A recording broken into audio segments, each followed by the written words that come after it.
Some families like to come out here to jump in this body of water, that's to beat the heat, but sometimes the water might not be as safe as it seems. Christina said that this was a regular route that Darius took to work each day, and she said it was something that they constantly talked about, being safe while going across these tracks.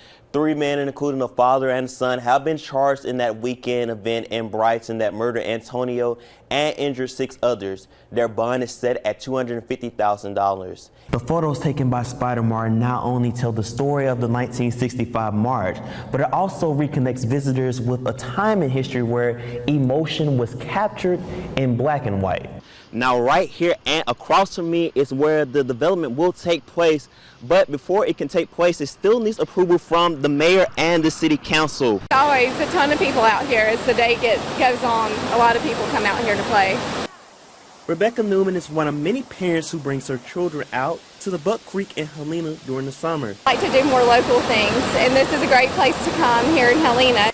She said bringing her kids out to the creek allows them to stay active while the kids are out of school. Kids can splash and wade into the water and just throw rocks. That's his favorite thing to do.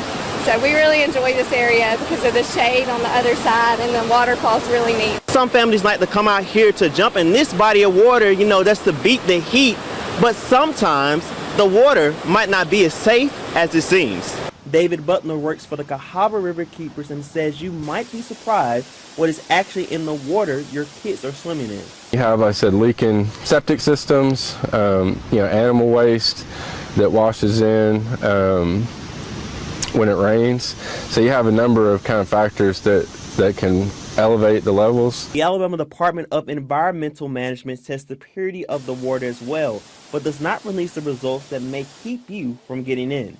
To hear that it could be a problem here is a little shocking. They're not required to do it, so they don't. And so that's one of the things that we're really working on, is trying to implement some procedures that when you have issues with water quality, that it's reported to the public. So if you're planning to enjoy the creeks and rivers near you, just double check the safety of the water by following Cahaba River Keepers on social media.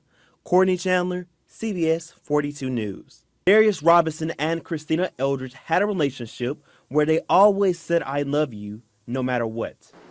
The last text message that I sent him, I said thanks for all the hugs and the kisses.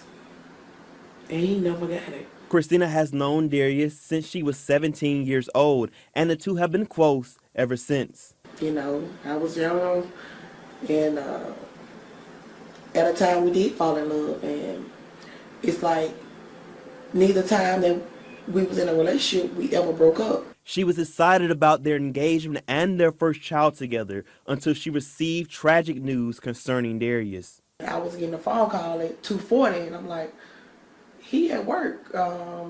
It could be him. So when they described the car, they described what he had on, they described how his hair was, and I'm just like, I'm lost for words. Darius was headed to work at Sonic on Wednesday when he went around the railroad crossing arms. An Amtrak train hit his car. Christina said that this was a regular route that Darius took to work each day, and she said it was something that they constantly talked about, being safe while going across these tracks. And I'm like, I would never go around the train, and he knows better, so I know it had to be a lot more going on with him than, just that train track at the moment. Christina doesn't have to go back to that railroad crossing, but she said she will because it will always remind her of Darius. I'm going to make sure that he know that I'm here, I'm not going anywhere.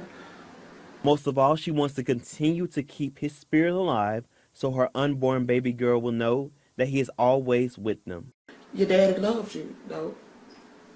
Even though she won't get to know him, but he does. He lives inside me. Courtney Chandler, CBS 42 News. This time, we're raising up our balloons and we're raising our candles in honor of those lost loved ones. One of those loved ones include Antonio Hinkle, who was murdered at community event on last weekend. People loved him. He made people feel welcome. He made them feel like they had a true friend. He was a true friend to people. Antonio was shot to death while trying to protect children from gunfire at the Love Thy Neighbor Day in Brighton. He never stopped giving. That's all I hear, that he had given person, big heart. He leaves behind his wife and 3 children, but the thing he will mostly be remembered for is his heart for others. He's always willing to do for you, always just so soft-spoken, and loving my daughter and my grandbaby and his other 2 kids that's in Virginia was commendable.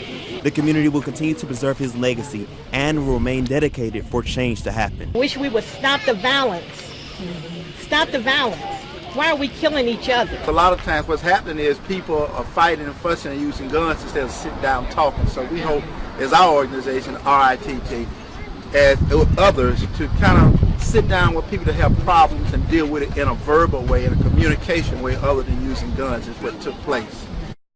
3 men, including a father and son, have been charged in that weekend event in Brighton that murdered Antonio and injured 6 others. Their bond is set at $250,000. In studio, Courtney Chandler, CBS 42 News.